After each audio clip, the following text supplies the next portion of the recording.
Welcome back to the channel. Thank you for tuning in for another video. I wanted to make a very quick intro to this video.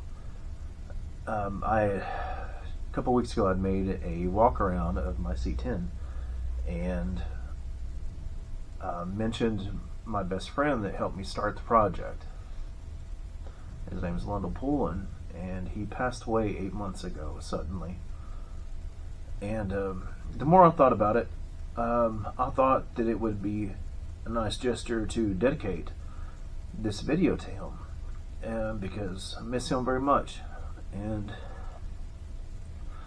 so I have pictures that I'll make a slideshow of in the video, showing us building the truck and having a blast when we started it. We started it almost 6 years ago. Actually, it was over 6 years ago. So this coming April of 24 will be 7 years that I've had the truck, which anybody that knows me is amazing that I've had any vehicle that long.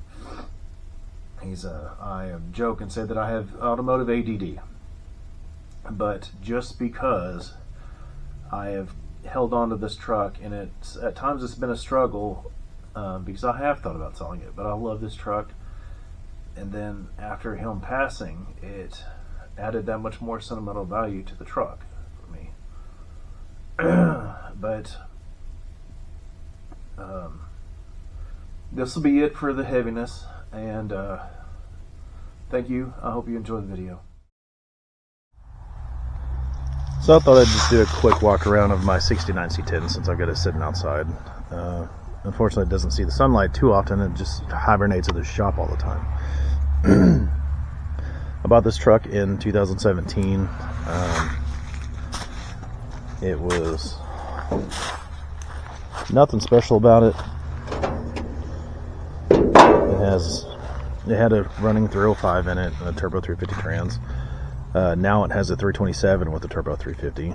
The motor did look better, but when I bought this engine for another project, I'd never seen a motor with so much paint on it. Like, there's so much red paint on that engine, you can't see the casting, the texture from the casting anymore.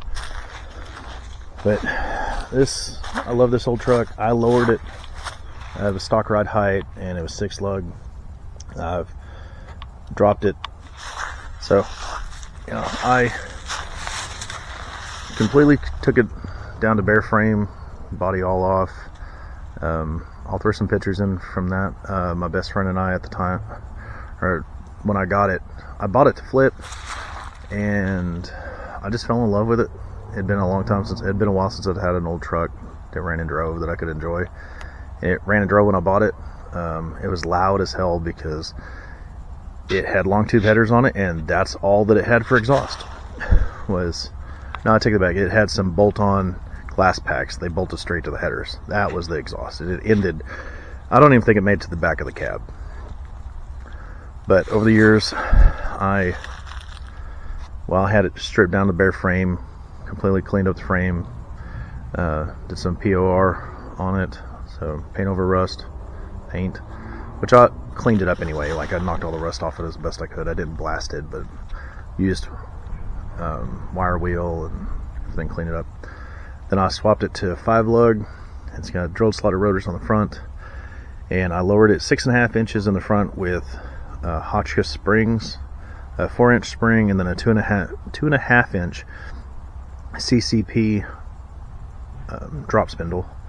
And then I dropped it 6 inches in the rear with the Hotchkiss springs, and it's a cool spring truck, which most of this body style were. Man, this thing rides so well. It rides like a car. Like, I was worried about it lowering it so much that it might ride rough, but no, it rides like a car. It rides really nice.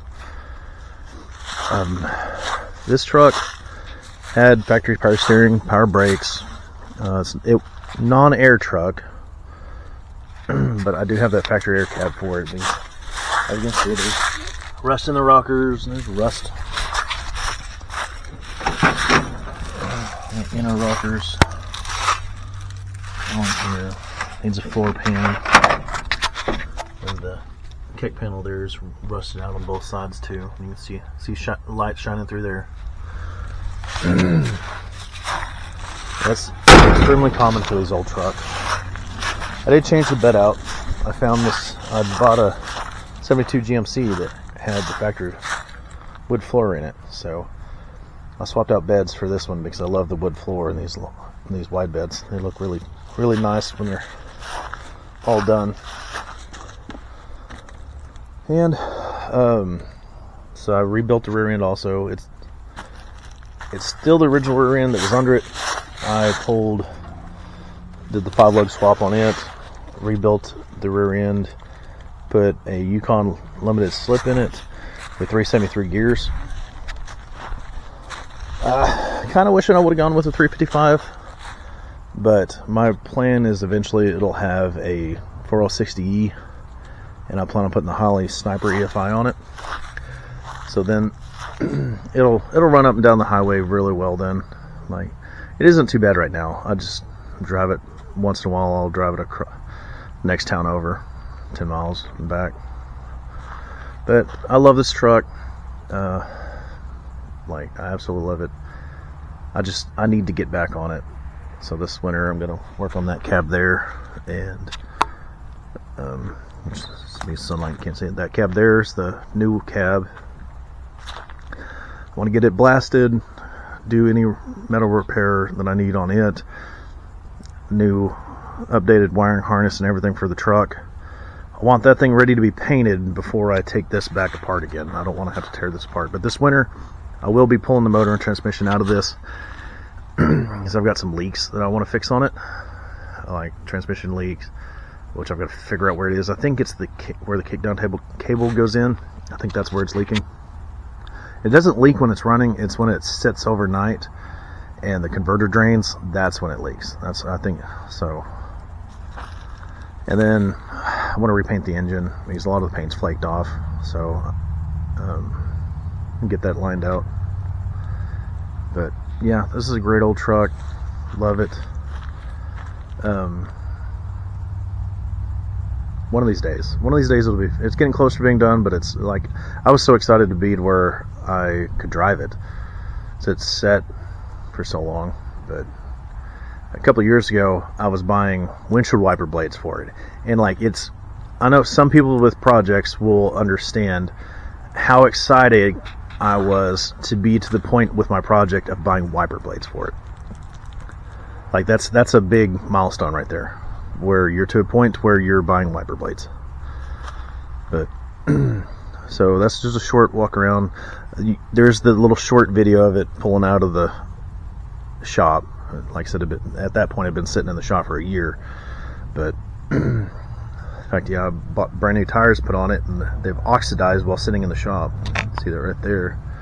Like, that aggravating. Like, they've got probably less than 100 miles on them, and they're oxidized like that. But like I said, they're probably 3 years old now. So, but that's a short little video. Hope you enjoy. I'm about to start working on the Smurf.